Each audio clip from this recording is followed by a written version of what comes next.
Maths and science trick and toys આજના વિડીયોમાં આપણે જોઈશું ધોરણ 6 પ્રકરણ 5 શરીરનું હલનચલન, જેનો એક મુદ્દો છે ખોપરી. તો ખોપરીમાં ફક્ત નીચલા જડબાનું હલકું હલનચલન કરે છે. તો આ છે આપણી ખોપરી, જેમાં આ નીચલું જડબું જે છે એનું એક જ હાડકું એવું છે જે હલનચલન કરે છે. માથામાં 8 હાડકાં અને ચહેરામાં 14 હાડકાં હોય છે. કુલ 22 હાડકાં આવેલા હોય છે.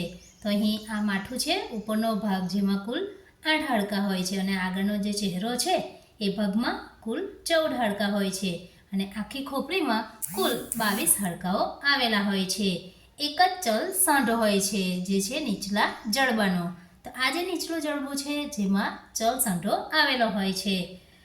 કાર્ય: ખોપરીના હાડકાં મગજનું રક્ષણ કરે છે. તો અહીં આપણને ખબર છે કે ખોપરી જે છે એના અંદરના ભાગમાં મગજ આવેલું છે, અને મગજ એક નાજુક અંગ છે.